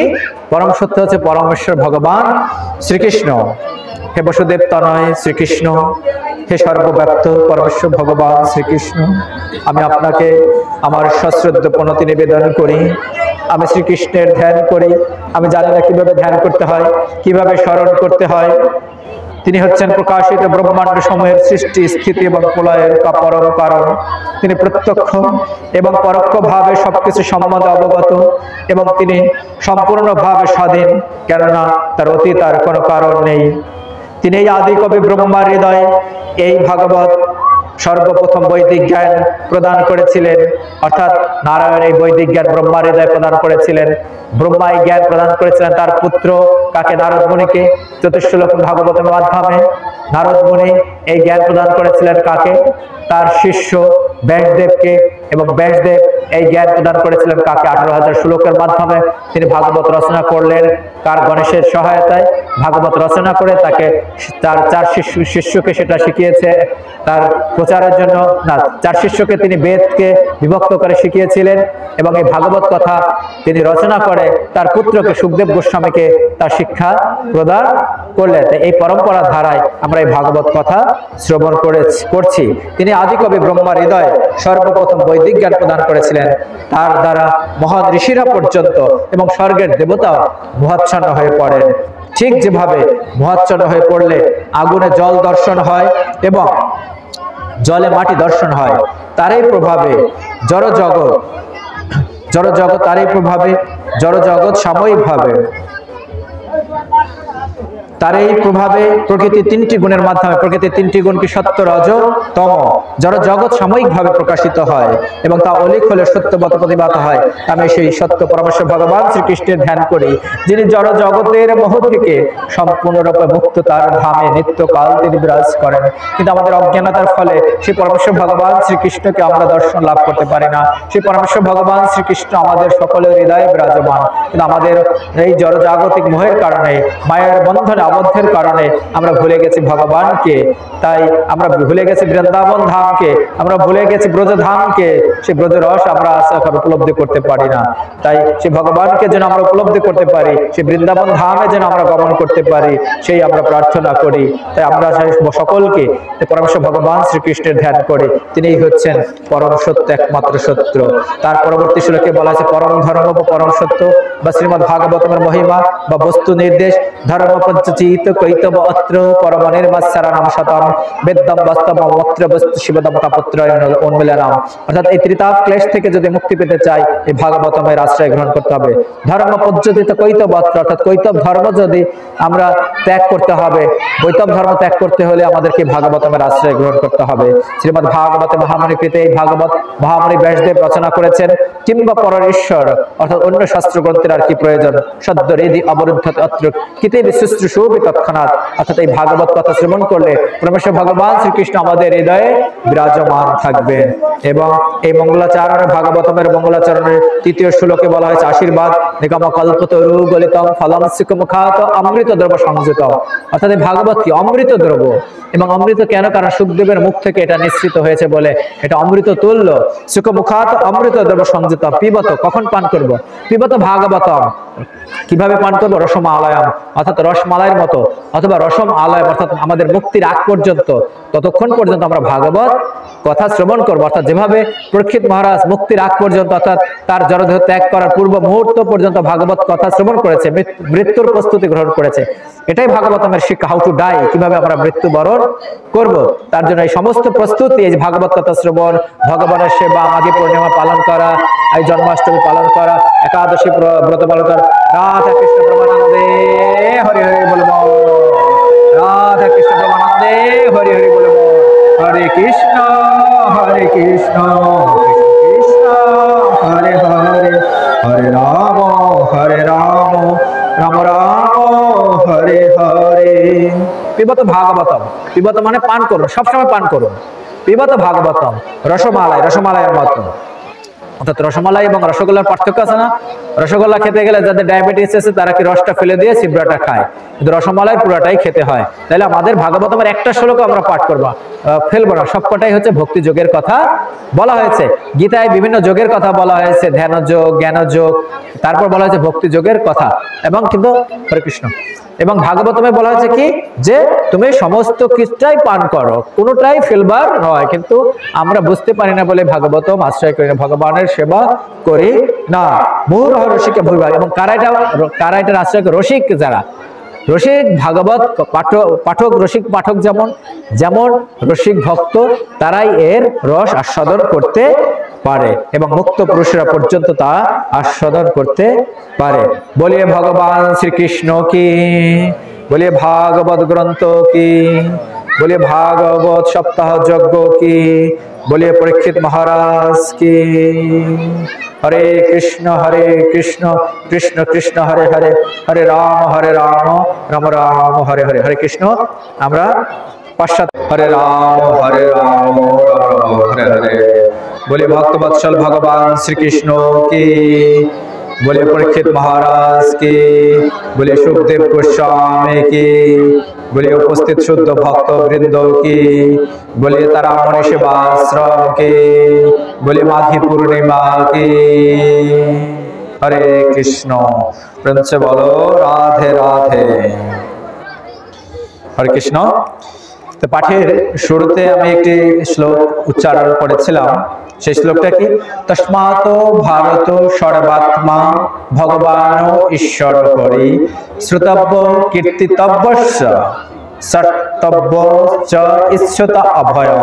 অর্থাৎ হে ভারত, ভারতকে পরীক্ষিত মহারাজ সমস্ত দুঃখ দুর্দশা থেকে যে মুক্ত হওয়ার বাসনা করে, অর্থাৎ জড়জাগতিক এই ত্রিতাপ ক্লেশ থেকে যিনি মুক্ত হওয়ার বাসনা করেন, তাকে অবশ্যই পরব্রহ্ম, তাকে অবশ্যই পরমাত্মা, তাকে অবশ্যই পরম নিয়ন্তা এবং সমস্ত দুঃখ হরণকারী নন্দনন্দন গোপগণের ঈশ্বর, তাকে চরণে আশ্রয় গ্রহণ করতে হবে, শ্রবণ করতে হবে ভাগবত কথা, ভবপ্রবশ্য ভগবানের লীলা কথা শ্রবণ কীর্তন এবং স্মরণ করতে হবে। তাই আমরা কি পাঠের মাধ্যমে কি অন্তত যতক্ষণ আমরা এই পাঠে উপস্থিত ছিলাম ততক্ষণ কি ভগবানের কথা স্মরণ ছিল, তাই না? যে ঘরে যে অনেক কাজ থাকে সেই কাজ ফেলে দিয়ে এখানে ছুটে এসেছি, মায়েদের অনেক কাজ থাকে, রান্না বান্না থাকে, তারপর সন্তান থাকে, তাদেরকে খাওয়া দাওয়া সবকিছু রান্না বান্না শেষ করে ছুটে এসেছেন না? যেমন করে পরমেশ্বর ভগবান শ্রীকৃষ্ণ রাসলীলার সময় রাতে যখন বংশী বাদন করলো গোপীদের জন্য, তখন মায়েরা কি করলো, গোপীরা কি করলো, ব্রজ রানীরা কি করলো, ব্রজদেবীরা সমস্ত কাজ ফেলে দিয়ে তারা ছুটে এসেছিল পরমেশ্বর ভগবান শ্রীকৃষ্ণের সঙ্গ লাভের জন্য। একইভাবে আপনারা সমস্ত কর্ম শেষ করে এই ভাগবত কথা শ্রবণ করবার জন্য ছুটে এসেছেন। আজকে সে ব্রজে গমন করব, আজকে আমরা মথুরা থেকে ব্রজে গমন করব, অর্থাৎ ঐশ্বর্য ভূমি থেকে আমরা মাধুর্য ভূমিতে যাব। অর্থাৎ এতক্ষণ সুখদেব গোস্বামী তিনি ভাগবত কথা তিনি বলেছেন কোথায়? এতদিন তিনি ব্রজের বর্ণনা করেছেন, তাই? হরে রাম হরে হরে। বলি ভক্তবৎসল ভগবান শ্রীকৃষ্ণ কি, বলে পরীক্ষিত মহারাজ কি, বলে সুখদেব গোস্বামী কি, বলে উপস্থিত শুদ্ধ ভক্ত বৃন্দ কি, বলে তারা মনি সেবাশ্রম কি, বলে মাঘী পূর্ণিমা কি। হরে কৃষ্ণ। প্রেম সে বলো রাধে রাধে। হরে কৃষ্ণ। তো পাঠের শুরুতে আমি একটি শ্লোক উচ্চারণ করেছিলাম। সেই শ্লোকটা কি? তস্মাৎ ভারত সর্বাত্মা ভগবান ঈশ্বর হরি শ্রুতব্য কীর্তিতব্যস্য সর্তব্য চ ইচ্ছুত অভয়ম। অর্থাৎ হে ভারত, ভারতকে পরীক্ষিত মহারাজ সমস্ত দুঃখ দুর্দশা থেকে যে মুক্ত হওয়ার বাসনা করে, অর্থাৎ জড়জাগতিক এই ত্রিতাপ ক্লেশ থেকে যিনি মুক্ত হওয়ার বাসনা করেন তাকে অবশ্যই পরব্রহ্ম, তাকে অবশ্যই পরমাত্মা, তাকে অবশ্যই পরম নিয়ন্তা এবং সমস্ত দুঃখ হরণকারী নন্দনন্দন গোপগণের ঈশ্বর তাকে চরণে আশ্রয় গ্রহণ করতে হবে, শ্রবণ করতে হবে ভাগবত কথা, পরমেশ্বর ভগবানের লীলা কথা শ্রবণ কীর্তন এবং স্মরণ করতে হবে। তাই আমরা কি পাঠের মাধ্যমে কি অন্তত যতক্ষণ আমরা এই পাঠে উপস্থিত ছিলাম ততক্ষণ কি ভগবানের কথা স্মরণ ছিল, তাই না? যে ঘরে যে অনেক কাজ থাকে সেই কাজ ফেলে দিয়ে এখানে ছুটে এসেছি। মায়েদের অনেক কাজ থাকে, রান্না বান্না থাকে, তারপর সন্তান থাকে, তাদেরকে খাওয়া দাওয়া সবকিছু রান্না বান্না শেষ করে ছুটে এসেছেন না?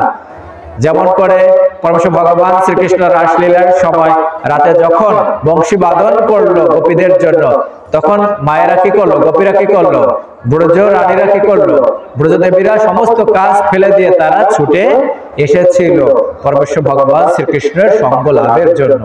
একইভাবে আপনারা সমস্ত কর্ম শেষ করে এই ভাগবত কথা শ্রবণ করবার জন্য ছুটে এসেছেন। আজকে সে ব্রজে গমন করব।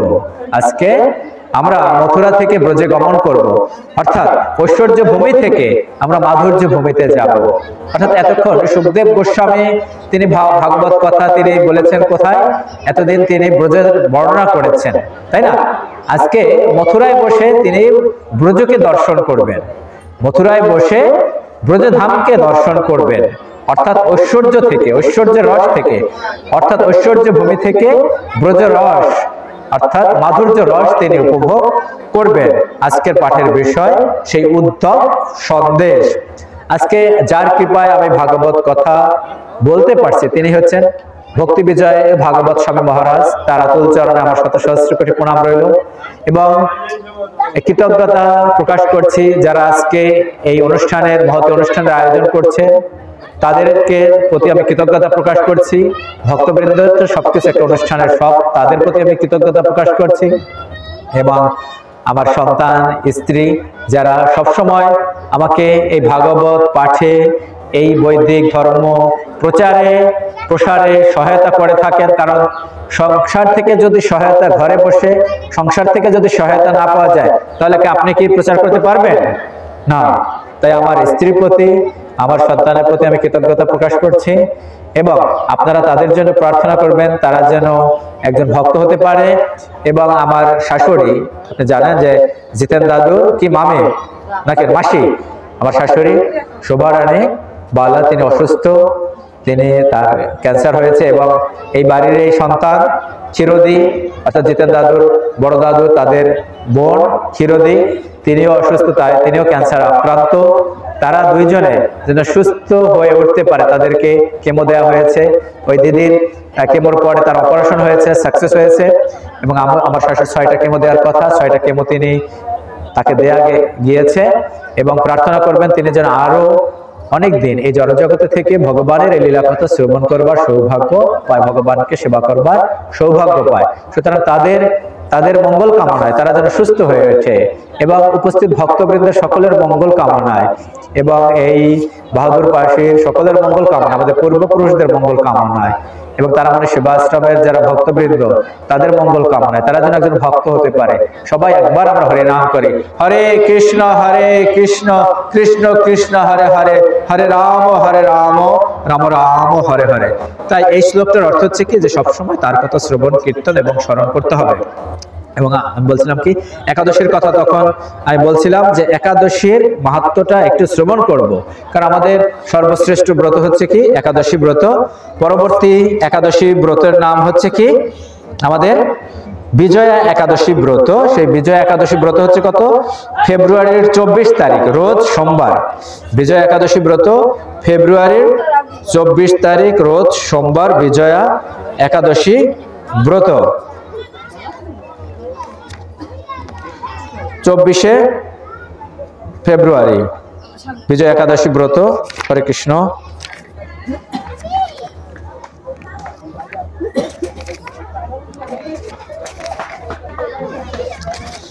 এবং আমাদের দেশে পারণ সময় কখন? পারণ সময় হচ্ছে বিজয়া একাদশী সকাল 6টা পরের দিন, অর্থাৎ মঙ্গলবার সকাল 6টা 23 মিনিট থেকে সকাল 10টা 15 মিনিট পর্যন্ত। অর্থাৎ যতবারই আমি এখানে পাঠে এসেছি আপনাদেরকে উদ্বুদ্ধ করার চেষ্টা করেছি যে পাঠের মূল উদ্দেশ্য হচ্ছে কি আমরা যেন আমাদের ব্যক্তি জীবনে আচরণ করে থাকি এবং মূল কথা হচ্ছে ভগবানের সেবা করে থাকি। এবং ভগবানের একটি উত্তম সেবা কি? এই একাদশী ব্রত পালন করা, তাই না? কারণ একাদশীর মানেই হচ্ছে একাদশ ইন্দ্রিয়ের সাহায্যে ভগবানের সেবা করা। এবং যাদের বয়স 8 থেকে 80 বছর সকলের কিন্তু এই একাদশী পালন করা উচিত। 8 থেকে পদ্মপুরাণে বলা হয়েছে যাদের বয়স কত? 8 থেকে 80 বছর। তাই আমাদের সবাইকে এর মধ্যে রয়েছে এখানে উপস্থিত যারা, তাই আমাদের এর মধ্যে আমাদের একাদশী ব্রত আপনারা পালন করবেন। কারণ এই মনুষ্য জীবন আমরা পেয়েছি, আর পাবো কিনা তার কি কোনো নিশ্চয়তা আছে? কোনো নিশ্চয়তা নেই যে আমার কর্ম বাসনা অনুযায়ী আমাদেরকে অন্য একটি দেহ আমরা লাভ করবো। আমার কর্ম বাসনা অনুযায়ী আমি যেমন কর্ম করব সেই অনুযায়ী আমি আরেকটি দেহ লাভ করব। তাই নিরীদেহম আদ্যম সুলভম সুদুর্লভম প্রলভম সুকল্পম গুরু কারণ ধারণ। এই নিরীদেহটা কি? অর্থাৎ এটা তুলনা করা হয়েছে কি নৌকার সাথে তুলনা করা হয়েছে। নৌকার যেমন মাঝি প্রয়োজন, একইভাবে এই জড়দেহটার একজন মাঝি প্রয়োজন। সেই মাঝি হচ্ছে কি? যে কৃষ্ণ তত্ত্ব বেত্তা গুরুদেব। সেই কৃষ্ণ তত্ত্ব বেত্তা গুরুদেবের চরণে আশ্রয় গ্রহণ করতে হবে। তিনি শিক্ষা প্রদান করবেন যে আমাদের কি করণীয়, কি বর্জনীয়, সেই শিক্ষা তিনি প্রদান করবেন। তা আমরা এই একাদশী ব্রত আমরা পালন করব। পরবর্তী একাদশী হচ্ছে কি? বিজয়া একাদশী। তো বিজয়া একাদশী ব্রত হচ্ছে কয় তারিখ? 24 তারিখ। এবং এখানে আপনাদের জন্য একাদশী ব্রতের তালিকার চার্ট রয়েছে। আপনারা সবাই তখন সবাইকে একটা করে, বা রবি একটা করে একাদশীর চার্ট দিয়ে দেন সবাইকে। আমি ভগবানের কাছে প্রার্থনা করি আমাদের হৃদয়ের অজ্ঞানতা দূর করে আমরা যেন একাদশী ব্রত আমরা পালন করতে পারি, সেই প্রার্থনা করি। যে একাদশীর একটু মাহাত্ম্য শ্রবণ করি, তারপর আমরা উদ্ধব সন্দেশ শ্রবণ করব। স্কন্দ পুরাণে এই একাদশীর মাহাত্ম্য বর্ণনা করা হয়েছে। যথারীতি যুধিষ্ঠির মহারাজ তিনি জিজ্ঞাসা করলেন শ্রীকৃষ্ণকে, হে বাসুদেব, ফাল্গুন মাসের কৃষ্ণপক্ষে একাদশীর মাহাত্ম্য আপনি অনুগ্রহ করে আমাকে বলুন। শ্রীকৃষ্ণ বলে, হে শ্রীকৃষ্ণ, এই একাদশী বিজয়া একাদশী নামে পরিচিত। একাদশী সম্পর্কে এক সময় দেবর্ষি নারদ স্বয়ং ব্রহ্মাকে জিজ্ঞাসা করেছিলেন। তিনি এই প্রসঙ্গে যা বলেছিলেন তা আমি আপনার কাছে বলছি। এই পবিত্র পাপ বিনাশকারী ব্রত মানুষকে জয়দান করে বলে বিজয়া নামে প্রসিদ্ধ। একসময় পুরাকালে শ্রী রামচন্দ্র এই একাদশী ব্রত পালন করে যে সীতা দেবীকে উদ্ধার করেছিলেন। তাই এই একাদশীর নাম হচ্ছে কি? বিজয়া একাদশী ব্রত। অর্থাৎ শ্রী রামচন্দ্র তিনি নিষ্ঠার সাথে এই একাদশী পালন করে তিনি কাকে? সীতা দেবীকে উদ্ধার করেছিলেন।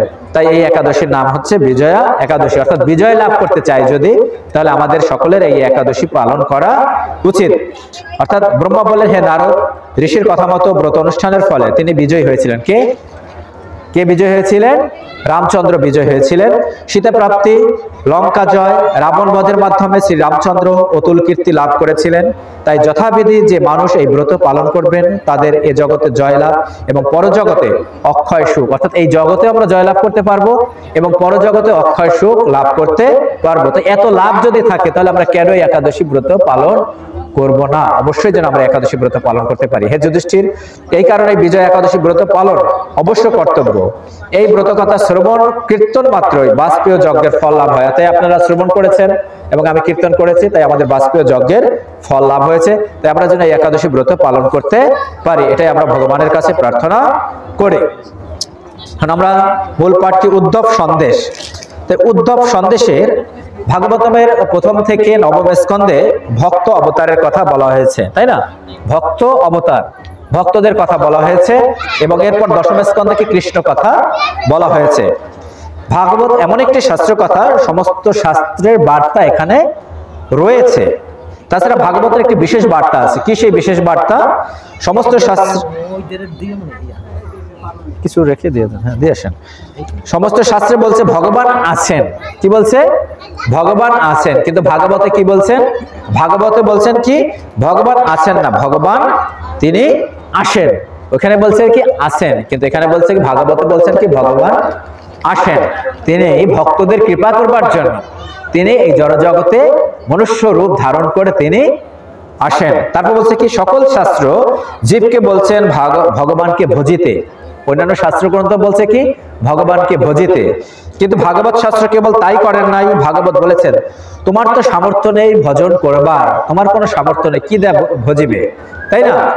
অর্থাৎ যা কিছু দেয়া ভজি সবকিছু কি ভগবানের দ্বারা আমরা প্রাপ্ত হয়েছি, তোমার সে যোগ্যতা নাই। গ্রহণ করো তুমি আমার কথা, থাকো তুমি শুধু নীরবে কান পেতে, শুধুমাত্র নীরবে কান পেতে থাকো। তুমি আর তাকে কি ডাকবে, শোনো তিনিই তোমাকে ডাকছেন। অর্থাৎ পরমেশ্বর ভগবান শ্রীকৃষ্ণই পরমাত্মা রূপে, অর্থাৎ বৃন্দাবন ধাম, আমাদের হৃদয়টা কি বৃন্দাবন ধাম, সে বৃন্দাবন ধামকে আমরা ভুলে গেছি। সেখানে তিনি সুষুপ্ত অবস্থায় রয়েছেন, তিনি আমাদের কান পেতে আমরা থাকি। কারণ ভগবান এই হৃদয়ে রয়েছেন বলে, বৃন্দাবনে রয়েছে বলেই আমরা এখনো বেঁচে রয়েছি। অর্থাৎ রাতে আমরা ঘুমাই যখন, তিনি আমাদেরকে পাহারা দেন। তিনি যখন এই বৃন্দাবন ধাম থেকে চলে যাবেন তখন আমরা আর এই জড় জগৎকে আমরা ভোগ করতে পারবো না, তাই না? তোমা অপেক্ষা কোটি গুণ আরতি লয়ে তিনি তোমায় আহ্বান করছেন, যে আমরা যেন এই মনুষ্য জীবন লাভ করে সে বৃন্দাবন ধামে গমন করতে পারি। ডাকতে জানো না অজ্ঞ জীব, তাই ভগবান ডাকছেন বাঁশরী আর মোহন বাঁশরীতে। মানুষ চায় ভগবানকে, এর অপেক্ষাও বড় কথা ভাগবতের। ভগবান চায় মানুষকে। ভাগবতে কি চায়? ভগবান চায় মানুষকে, তার ভক্তকে চায়। ভক্ত বেকুল ভগবানের জন্য, এর অপেক্ষাও মনোরম ভাগবতের অন্তরের কথা। ভগবান বেকুল ভক্তের জন্য। ভাগবতের যে ভগবান শ্রীকৃষ্ণ বৃন্দাবনের ভগবান, তিনি কি তার ভক্তের জন্য বেকুল। তাই তিনি যখন মথুরায় এসেছেন সবকিছু ছেড়ে, সেই গোপ গোপীদের ছেড়ে তিনি যখন মথুরায় এসে তার বন্ধুদের সুদাম দাম এদেরকে যখন সুবল এদেরকে ছেড়ে যখন গোপীদের ছেড়ে যখন ব্রজ গোপীদের ছেড়ে তার মাতা পিতা নন্দ মহারাজ যশোদা মাতাকে ছেড়ে যখন তিনি কোথায় এসেছেন? মথুরায় এসেছেন, তাই না? তখন কি তিনি সবসময় তিনি তাদের স্মরণে ছিলেন, এক মুহূর্তেও তাদেরকে ভুলে যাননি। শ্রীকৃষ্ণ ব্রজধাম ছেড়ে মথুরা ধামে এসেছিলেন। সেই অপ্রাকৃত মাধুর্যের ভূমি হচ্ছে কি ব্রজভূমি। ব্রজভূমি হলো অপ্রাকৃত মাধুর্যের ভূমি। মাধুর্য রস আমরা উপলব্ধি করতে পারবো, কিন্তু সেই মাধুর্য রস উপলব্ধি আমরা কি মথুরায় বসে সেই মাধুর্য রস উপলব্ধি করতে পারবো না। অর্থাৎ গৃহে বসে শুধুমাত্র এই মাধুর্য রস উপভোগ করতে পারবো না। অর্থাৎ গৃহটা হচ্ছে কি, গৃহটা হচ্ছে কি মথুরার তুল্য। গৃহটা কি মথুরার মতো, অর্থাৎ ঐশ্বর্য ভূমি, অর্থাৎ মায়ার ভূমি। অর্থাৎ এত জড় সংসার, এত কাজে আমরা ডুবে রয়েছি, সেটা মথুরার সাথে তুলনা করা যায়। কিন্তু কৃষ্ণ সেই মথুরায় বসে সবসময় সেই গোপ গোপীদের কথা, তার মা বাবার কথা সবসময় চিন্তন করতেন। কিন্তু এমন পরিস্থিতি তৈরি হয়েছে তার যাবার আর কোনো উপায় নেই। অর্থাৎ ভক্ত বেকুল। অর্থাৎ আবার ওদিকে কি, ওদিকে ব্রজের গোপীরা, ব্রজের ব্রজ রানীরা, অর্থাৎ ব্রজ দেবীরাও তারা বেকুল। কার জন্য? ভগবানের জন্য। তাই এই ভক্ত এবং ভগবানের এই মিলন বন্ধন হচ্ছে কি এই উদ্ধব সন্দেশ। উদ্ধব সন্দেশ হচ্ছে ভক্ত এবং ভগবানের আমাদের মিলন। ভক্তের অন্বেষণে ভগবান অবতরণ করেন। ভক্তের অন্বেষণে ভগবান অবতরণ করেন। কোথায় অবতরণ করেছিলেন? ব্রজধামে। একইভাবে ভক্তেরা কি ভগবানকে অন্বেষণ করেন কি কোথায়? ব্রজধামে। তাই ভক্তরা কোথায় যায়? আমরা যখন তীর্থ ভ্রমণ করি আমরা কোথায় যাই? বৃন্দাবন ধামে যাই। তাই মনুষ্য জীবনে যেন অন্তত একবার যেন বৃন্দাবন ধামে যেতে পারি, সেই প্রস্তুতি আপনারা গ্রহণ করবেন। অন্তত একবার যেন বৃন্দাবন ধামে, কারণ বৃন্দাবন ধামে গমন না করলে আমরা উপলব্ধি করতে পারবো না সেই ব্রজ ভাবটা এখনো রয়েছে। সেখানে ভক্তরা সেখানে যে ভগবান, আমরা জানি কি যে বৈকুণ্ঠ লোকের চাইতেও সর্বশ্রেষ্ঠ হচ্ছে কি, যে বৈকুণ্ঠ লোকের চাইতেও সর্বশ্রেষ্ঠ হচ্ছে কি দ্বারকা ধাম। দ্বারকার চাইতে সর্বশ্রেষ্ঠ হচ্ছে কি গোলক বৃন্দাবন ধাম। গোলক বৃন্দাবনের চাইতে অর্থাৎ বৃন্দাবন ধাম তার চাইতে সর্বশ্রেষ্ঠ হচ্ছে কি সেই কি গিরি গোবর্ধন পর্বত। সেই গিরি গোবর্ধন পর্বতকে চতুর্দিকে সে পরিধি হচ্ছে 22 কিলোমিটার। সে পরিধি কি করছে? দণ্ডবত প্রণাম করছে। দণ্ডবত প্রণাম তো বোঝেন, অর্থাৎ ষষ্ঠাঙ্গ প্রণাম করছে। ষষ্ঠাঙ্গ প্রণাম করে পরিক্রমা করছে। সেই গিরি গোবর্ধন, কারণ সেই গিরি গোবর্ধনের সৌভাগ্য হয়েছিল 7 দিন 7 রাত ভগবানের স্পর্শ পেয়েছিল। কিন্তু আমরা কি ভগবানের স্পর্শ পেয়েছি? না। কিন্তু আমাদের উপলব্ধি করতে হবে ভগবান তো আমার হৃদয়ে বিরাজমান, মনুষ্য জীবন লাভ করেছি, কিন্তু আবার সেই মনুষ্য জীবন লাভ করতে পারবো কিনা জানি না। অর্থাৎ এই উদ্ধব সন্দেশ বর্ণনা করবার যোগ্যতা আমার নেই, কারণ উদ্ধব সন্দেশ বর্ণনা করতে হলে সেই গোপী ভাবের প্রয়োজন, ভগবানের সেই আরতি ভক্তদের প্রতি সেই আরতি প্রয়োজন। কিন্তু আমি তো সেই কথা সেই বলবার যোগ্যতা আমার নেই, কারণ এটা উচ্চতর দর্শন, উচ্চতর ভাব। অর্থাৎ জ্ঞানের এখানে উদ্ধব কে ছিলেন? উদ্ধব ছিলেন কি, যে পরমেশ্বর ভগবান শ্রীকৃষ্ণের চাচাতো ভাই, মানে কাকাতো ভাই ছিল। সে ছিল কি, সে ছিল একজন জ্ঞানী ব্যক্তি ছিলেন, এবং ভগবান শ্রীকৃষ্ণের তখন যে সে পার্শ্বদ, তখন যে মন্ত্রীবর্গ ছিল মথুরার, সেই মন্ত্রীবর্গের একজন মন্ত্রী ছিল উদ্ধব। তাই উদ্ধবকে উপযুক্ত মনে করেছিলেন।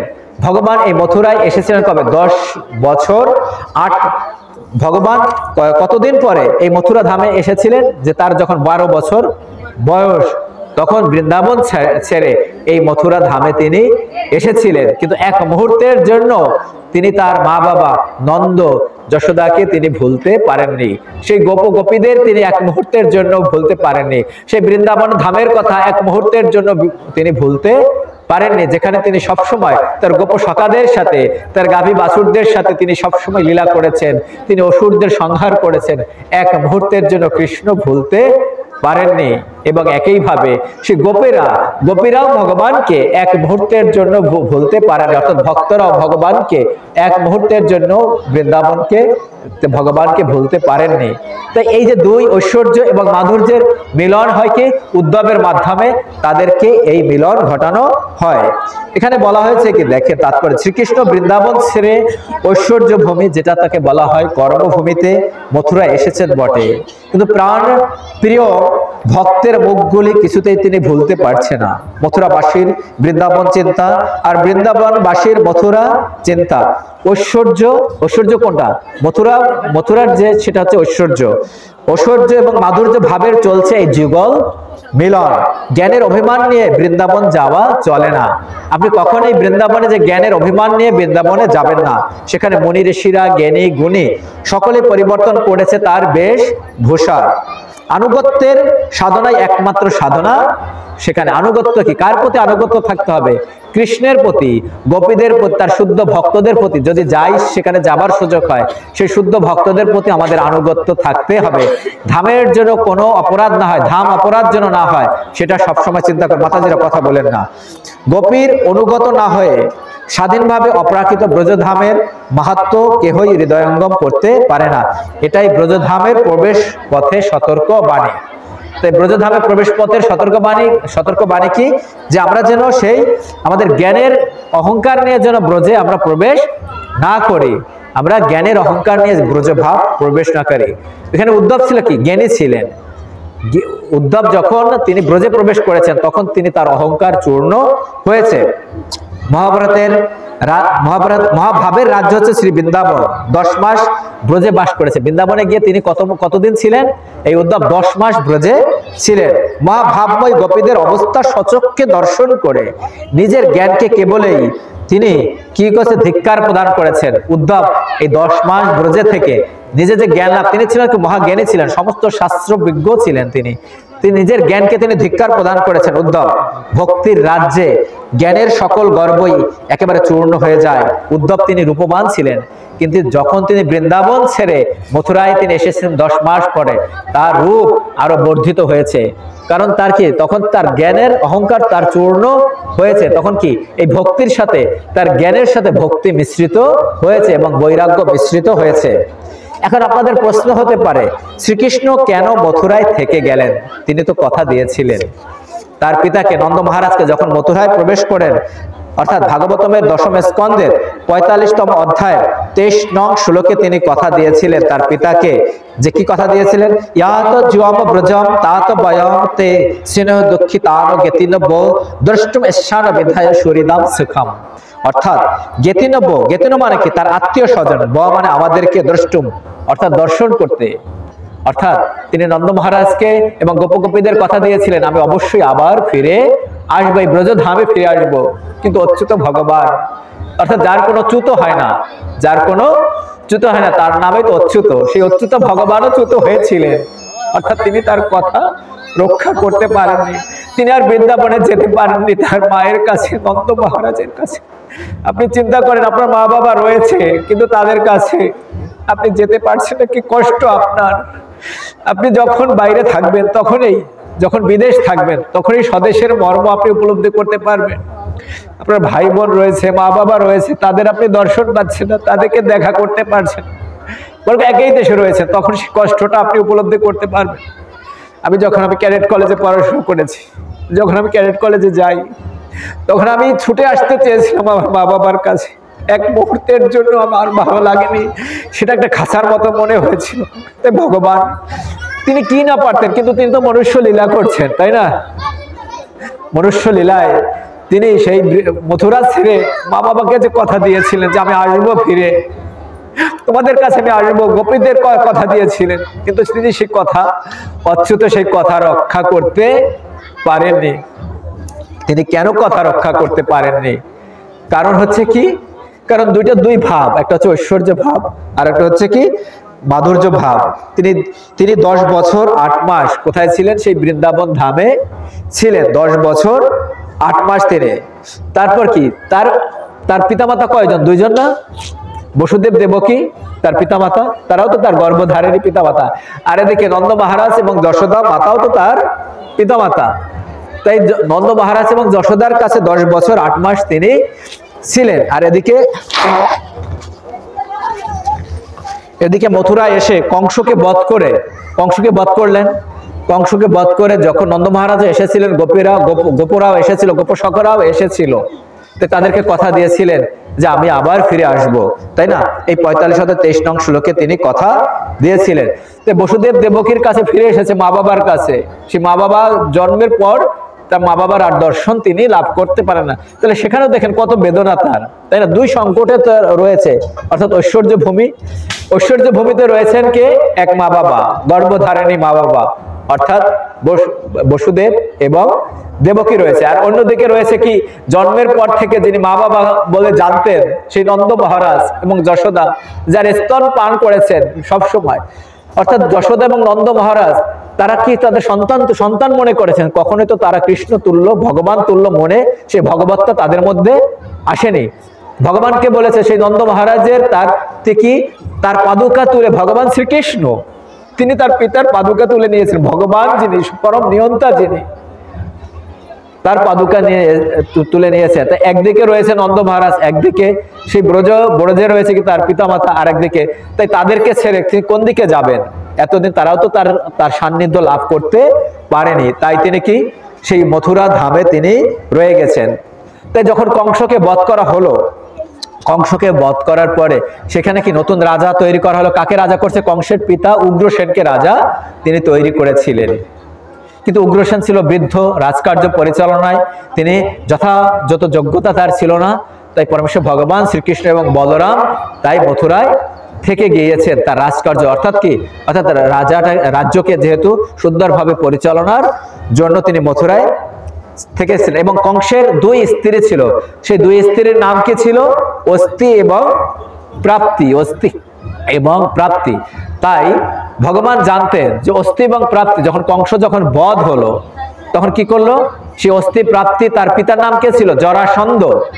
সেই জরাসন্ধর কাছে গিয়ে ইনিয়ে বিনিয়ে সে মিথ্যা কথা বলছে শ্রীকৃষ্ণের নামে, যে অকারণে শ্রীকৃষ্ণ কংসকে বধ করেছে, আমাদের স্বামীকে বধ করেছে, তাই তুমি তাকে আক্রমণ করো। তাই ভগবান এটা জানতেন। তাই কি জরাসন্ধ কি করেছিল? সৈন্য সামন্ত নিয়ে কতবার সে আক্রমণ করেছিল? সেই মথুরায় কতবার আক্রমণ করেছিল? 17 বার তিনি আক্রমণ করেছিলেন। দেখেন, প্রতিবার ভগবান তো চাইলে তিনি এক মুহূর্তের মধ্যে জরাসন্ধকে তিনি কি বিনাশ করতে পারতেন। কেন বিনাশ করেননি? এই জন্যই, কারণ যতবার তিনি মথুরা আক্রমণ করেছে, ততবার কি সেই সৈন্য সামন্ত বা তার মনোভাব সম্পন্ন, যা ভগবান শ্রীকৃষ্ণ বিদ্বেষী মনোভাব সম্পন্ন রাজাদেরকে নিয়ে তিনি আক্রমণ করেছেন। তাই তাদেরকে বিনাশ করেছেন, অর্থাৎ পৃথিবীর ভার, ধরিত্রী মাতার ভার তিনি লাঘব করেছেন। তার জন্য তিনি কি করেছেন? 17 বার কি তাকে সুযোগ দিয়েছে, পরাজিত করেছেন, তাকে বধ করেননি। 18 বার শ্রীকৃষ্ণ পরাজিত হয়েছেন। কেন পরাজিত হয়েছেন? কারণ তারও কারণ রয়েছে আরাক-অসুরকে বধ করবার জন্য। কারণ এই জরাসন্ধকে বধ করবে কে? ভীম বধ করবে, তাই না? তার জন্য ভগবান তাকে বধ করেনি। তাই কংসের পত্নী অস্থি এবং প্রাপ্তি জরাসন্ধকে তাই বিভিন্ন কথা, মিথ্যা কথা বলেছিল। তাই ভগবান তিনি এই মথুরায় তিনি অবস্থান করেছিলেন। তারপর দেখেন মথুরা ছিল কি? রাজধানী, তাই না? মথুরা কি ছিল? রাজধানী। এখানে বিভিন্ন দুর্গ ছিল, সৈন্য সামন্ত ছিল, তাই মথুরাকে রক্ষা করবার মতো ব্যবস্থা ছিল। কিন্তু বৃন্দাবন কি ছিল? বৃন্দাবন কে কারা থাকতো সেখানে? সেখানে তো সেটা তো রাজধানী না, একটা গ্রাম, পল্লী। সেখানে তো কোনো দুর্গ নেই, সেখানে কোনো সৈন্য সামন্ত নেই, গোপপল্লী, গোপীদের পল্লী, তাই না? তাই সেখানে কে রক্ষা করবে? শ্রীকৃষ্ণ চাইলে তো সবই পারেন, তাই না? কিন্তু শীত মনুষ্য লীলা তিনি করছেন। তাই তিনি কোথায়? তিনি কোথায়? বৃন্দাবন। বৃন্দাবনে তিনি আর ফিরে যাননি, তিনি মথুরায় অবস্থান করেছেন।